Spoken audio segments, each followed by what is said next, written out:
오늘은 건강관리를 위해서 반드시 알아야 될 독소에 대해서 얘기를 나눠보도록 하겠습니다. 사실 우리는 작거나 크게 몸의 어딘가에 통증을 느끼고 있거나 불편함을 겪는 곳이 꼭 한두 군데쯤은 있잖아요. 건강검진을 받아보거나 병원을 가도 딱히 원인이 없는 경우가 상당히 많은데 그래도 나는 아프죠. 왜 그런 것일까요? 원인은 바로 독소 때문인데요. 우리 몸속의 독소는 우리도 모르는 사이에 공기나 음식을 통해서 들어오게 되는데요. 몸에 이런 독소가 쌓일 경우에는 면역체계가 약화되고 질병에 쉽게 노출이 되게 됩니다. 독소가 있을 때 나타나는 증상과 독소의 좋은 음식에 대해서 오늘 같이 한번 알아볼 건데요. 먼저 내 신체가 독소로 가득 이렇게 쌓여 있을 때 나타나는 여러 가지 신호들이 있다고 하는데 어떤 게 있는지 하나하나 살펴보도록 하겠습니다. 우선 본론으로 들어가기 전에 앞에 보이는 이 찻자리 세팅을 제가 오늘 준비를 했는데요. 몸속에 독소를 없애는 음식 중에 가장 대표적인 게 녹차가 있습니다. 그래서 오늘은 녹차를 마시는 방법에 대해서 좀 알아보고 또 녹차를 마시면서 이렇게 얘기를 나눠보고자 준비를 해봤는데요. 일단 제가 녹차를 한번 우려서 마시면서 같이 말씀을 나눠보도록 하겠습니다. 제가 오늘 준비한 차는요, 올해 봄에 만든 햇 녹차입니다. 이게 하동 녹차인데요. 제가 잠깐 보여드리면 이렇게 생긴 녹차입니다. 그래서 일단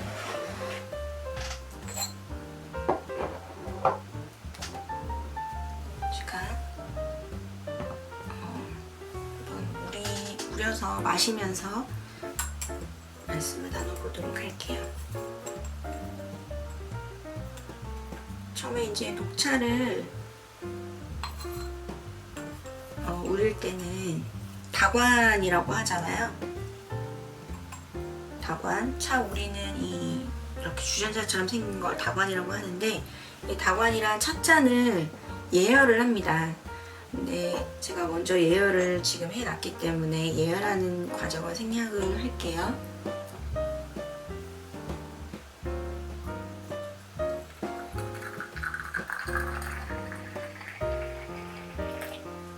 물의 온도는 너무 이렇게 뜨거운 온도로 우리지 마시고 한 75도에서 85도 사이로 우리는 게 좋다고 합니다. 녹차의 경우는요.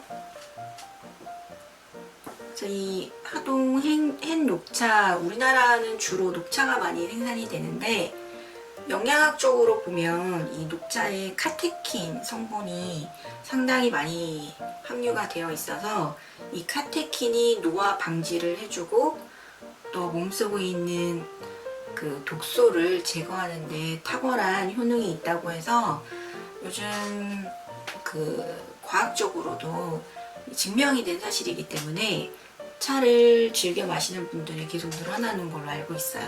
그래서 여러분들도 기회가 되면 이 차를 즐겨서 하루에 한 두세 잔 정도 마시는 게 도움이 많이 된다고 하니까 한번 마시는 걸 추천을 드립니다. 그래서 제가 이 유리 그릇에다가 한번 따라 보도록 할게요. 제가 색깔을 보여드리기 위해서 이 수구라고 하는데 유리 수구를 준비를 해봤습니다.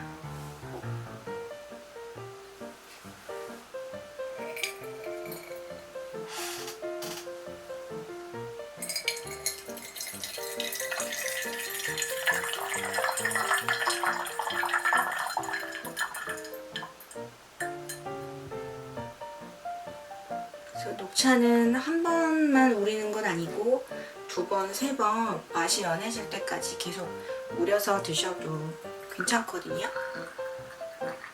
성분이 다 우러나올 때까지 계속해서 우려서 드시면 됩니다. 지금 이렇게 보시면 연한 녹차 빛깔이 아마 보이실 거예요.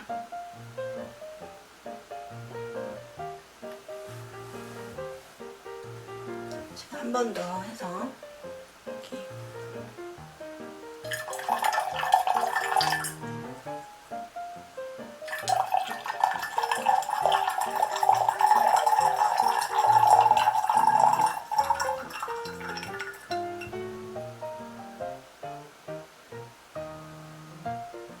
그래서 녹차는 진하게 우려 드셔도 상관은 없고 뭐 취향대로 드시면 되는데 너무 이렇게 오래 놔둘 경우에 떫고 쓴맛이 진해질 수 있기 때문에 저는 좀 금방금방 우리는 시간을 길게 하지 않고 짧게 해서 연하게 은은하게 마시는 걸 좀 좋아하는 편이에요.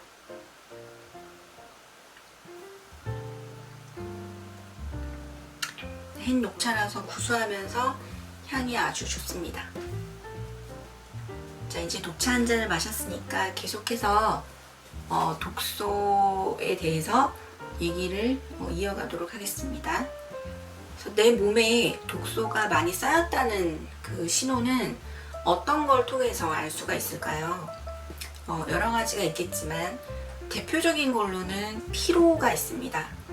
그 직장인들이라면은 아니면 뭐 주부들도 마찬가지지만 누구나 이렇게 뭐 일을 많이 한다거나 했을 때는 피로를 당연히 느끼겠지만 이 피로가 하루 이틀이 아니라 계속적으로 만성적으로 피로를 느끼게 된다면 이거는 내 몸에 독소가 상당히 많이 쌓였다라고 의심을 해볼 수가 있는데요. 우리 몸은 다른 조직들에 쌓인 독소를 제거하기 위해서 상당히 많은 에너지를 소모하게 된다고 합니다. 그래서 이렇게 에너지를 과다하게 소모할 경우에 점점 심해지는 그 피로를 느끼게 되고 또 이러한 현상은 심지어 우리가 자는 중에도 일어나게 되기 때문에 결과적으로는 집중력이 떨어지고 상당히 이런 만성 피로를 느끼게 된다고 합니다.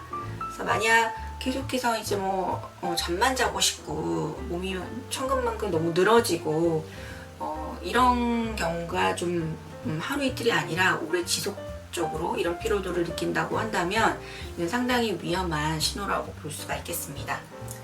네, 두 번째 신호로는 방귀가 잦아진다는 건데요. 저도 사실 식사를 예를 들어서 뭐 밀가루 음식을 많이 먹거나 좀 소화가 안 되는 음식이거나 기름진 음식이거나 이런 거를 먹었을 때 속이 이제 더부룩하고 불편하면서 이렇게 가스가 차는 느낌이 날 때가 있어요. 이런 방귀는 몸속에 이제 특정 음식이 소화가 되지 않았을 경우에 생기는 전형적인 증상이라고 하는데요. 이 외에도 소장의 박테리아의 변화가 생길 때도 가스가 생길 수가 있다고 합니다.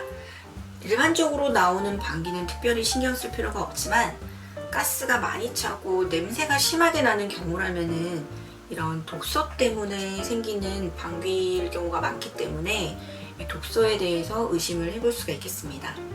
세 번째로는 변비입니다. 장은 독소 제거에 있어서 중요한 역할을 하는 장기인데요. 만약에 변비가 있다면 장에 문제가 생길 수가 있고 이 상태가 지속될 경우에 노폐물이 체내에 축적이 돼서 복통이나 염증이 생길 수 있을 뿐만 아니라 영양분을 제대로 흡수하지 못하는 상태가 될 수 있습니다. 그래서 변비가 만약에 만성적으로 생길 경우에는 이런 독소 제거에 더 신경을 써주셔야 된다고 합니다. 그리고 네 번째로는 피부 트러블인데요. 이 피부는 저도 그렇지만 몸이 안 좋거나 또 안 좋은 음식을 먹었을 때는 여드름이라던가 피부의 어떤 그 상태, 색깔 이런 걸로 통해서 바로바로 내 몸 상태를 볼 수가 있는 게 바로 피부인데요. 피부는 예민한 조직이기 때문에 체내에 독소가 쌓였을 경우 여드름이나 발진, 알러지 등의 반응이 나타날 수가 있고요. 이런 증상이 나타나는 경우 우리 몸이 피부를 통해서 독소를 제대로 제거하지 못하고 있다는 증거로 볼 수가 있습니다. 그리고 다섯 번째로는 입냄새 또는 몸의 냄새인데요. 구강관리를 철저히 하는데도 이 입냄새가 난다면 소화기 문제나 간에 독소가 축적된 경우로 볼 수가 있는데 몸에 독소가 가득 차게 되면 소화기의 환경을 바꾸게 되어서 입이나 잇몸, 치아에 나쁜 박테리아가 자라게 됩니다. 그리고 혀의 표면에 이렇게 노란 막으로 덮여 있다면 이는 혈액 내 과도한 독소 때문에 이로 인해서 입냄새가 생기게 되고요. 또 우리가 흘리는 땀이나 이런 노폐물, 이렇게 땀구멍으로 통해서 나오는 그런 노폐물을 통해서도 몸에 냄새가 날 수도 있고 또 발냄새 등도 이렇게 악취가 날 수 있는데요. 이런 경우도 과도한 독소로 인해서 우리 몸에 이런 냄새가 나게 되는 경우라고 볼 수 있기 때문에 독소의 신호로 볼 수 있겠습니다. 여섯 번째로는 지속적인 두통인데요. 혈액 속의 독소는 신경계에 직접적으로 영향을 미칩니다. 그래서 신경계 조직은 독소에 아주 민감하게 반응하기 때문에 지속적인 두통이 생길 수가 있습니다. 그리고 일곱 번째, 복부의 지방 축척인데요. 보통 이 경우 호르몬 불균형의 원인이 될 수가 있으며 패스트푸드 등 잘못된 식습관으로 인해서 독소 축척이 생길 수가 있다고 볼 수 있습니다. 근육통이나 통증도 독소가 쌓였을 때 나타나는 대표적인 증상 중에 하나인데요. 몸에 쌓인 독소가 밖으로 배출되지 못할 경우에 관절이나 근육의 통증이 심하게 발생될 수가 있습니다. 전날 특별하게 무리하지 않았음에도 이런 증상이 나타나고 지속이 된다면 체내 독소 축척을 의심해 볼 수가 있습니다. 이 외에도 평소 음식물 알러지가 있다거나 먼지 알레르기 또는 비염, 습진이나 피부 발진 이런 알러지 증상을 많이 겪고 있는 분이라면은 거의 내 혈액이나 몸속의 독소 때문에 생기는 증상이라고 볼 수도 있겠습니다.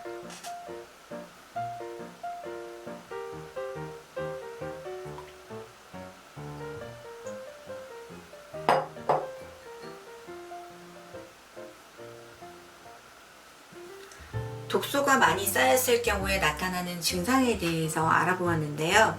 그럼 이번에는 독소 제거에 좋은 음식에 대해서 한번 알아보도록 하겠습니다. 첫 번째로는 제가 처음에 이렇게 말씀드렸듯이 녹차가 있는데요. 녹차의 대표적인 성분으로는 폴리페놀의 일종인 카테킨 성분이 함유가 많이 되어 있는데 이 성분은 항산화 작용을 통해서 체내의 활성산소를 억제하고 암과 노화를 예방해주는 효과가 있고요. 또 지방이 몸에 축적되는 것을 막아주고 다이옥신 흡수를 억제해서 독소 제거에 좋다고 합니다. 녹차의 영양소를 제대로 흡수하기 위해서는 티백 대신 찻잎을 이용하시거나 가루로 녹차를 섭취하시는 것이 좋습니다. 두 번째는 토마토인데요. 토마토는 대표적인 디톡스 식품으로 라이코펜이 많이 함유가 되어 있고요. 비타민 C가 다량으로 함유되어 있어서 유해산소 생성을 억제하는 데 효과가 있고 또 토마토는 붉은색이 진할수록 디톡스 효과가 좋다고 합니다. 각종 암이나 남성들의 경우 전립선암 예방에도 효과가 좋고요. 칼륨 함량이 높아서 나트륨을 많이 섭취한 후에 토마토를 먹게 되면 체내 나트륨을 배출시켜서 붓기를 예방할 수도 있다고 합니다. 세 번째는 클로렐라가 있는데요. 클로렐라는 베타카로틴과 엽록소가 풍부한 녹색 플라크톤으로 몸에 쌓인 다이옥신과 중금속 배출에 탁월한 효능이 있다고 합니다. 그리고 우리가 많이 먹는 마늘도 독소 배출에 좋은 음식인데요. 마늘은 특유의 매운맛을 내는 알레신이라는 성분이 풍부하게 함유가 되어 있습니다. 이 성분은 체내 침입한 각종 바이러스와 세균으로부터 우리 몸을 보호해줄 뿐만 아니라 혈중 니코틴과 독소 배출에 아주 뛰어난 음식이라고 하네요. 그리고 시금치는 양질의 석류소와 사포닌이 함유가 되어 있어서 장을 튼튼하게 만들어주고 엽록소로 인해 혈액이 맑아지는 효과가 있어서 독소 배출에 효과적이고요. 또한 시금치 뿌리에는 망광과 구리가 풍부하게 함유가 되어 있어서 유독 성분인 요산 배출을 도와주는 효과도 있다고 하네요. 그리고 여섯 번째는 사과인데요.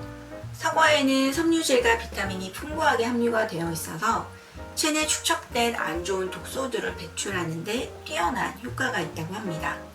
양파는 요리에 흔히 쓰이는 식재료로 퀘르세틴이라 불리는 노란색 계열의 플라보노이드와 올리고당이 다량 함유가 되어 있는데요. 이 성분으로 인해 유해산소 생성을 억제하며 비피더스균 증식을 예방해주는 효과를 볼 수가 있다고 하네요. 녹두에는 필수 아미노산과 불포화 지방산이 풍부해 중금속을 해독해주고 혈액 흐름을 원활하게 만들어주는 역할을 합니다. 근데 팁 한 가지는 녹두를 섭취하기 어려운 경우에 숙주나물을 섭취하셔도 비슷한 효과를 볼 수가 있다고 하네요. 그리고 주의할 점은 녹두는 찬성질을 갖고 있는 음식이기 때문에 냉증이나 저혈압을 갖고 있는 경우에는 섭취를 줄이거나 피하시는 것이 좋다고 하네요. 9번째로 독소에 좋은 음식에 레몬이 있는데요. 레몬은 체내 지방을 분해해주고 신진대사를 활발하게 만들어주고 구연산 성분으로 인해서 노폐물을 배출해주는데 효과가 좋다고 합니다.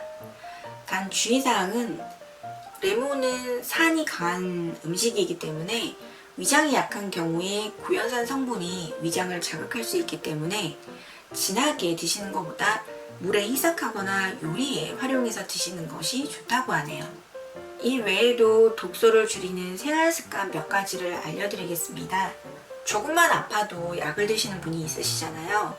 감기 기운이 약간만 있어도 바로 감기약을 드시거나 하시는데 사실 이 약은 가장 강한 독소 중에 하나라고 볼 수가 있는데 약을 해독하기 위해서는 우리 몸의 여러 대사 과정을 거치고 특히 간이라던가 이런 장기의 손상도 크기 때문에 그래서 될 수 있으면 약을 줄이는 게 좋다고 하고요. 머리를 감을 때 샴푸를 대충 헹구시는 분들, 특히 남성분들 많으시잖아요. 근데 이런 샴푸라던가 주방세제 같은 계면활성제가 많이 들어가 있는 이런 세제에 특히 독성 물질이 많이 함유가 되어 있다고 합니다.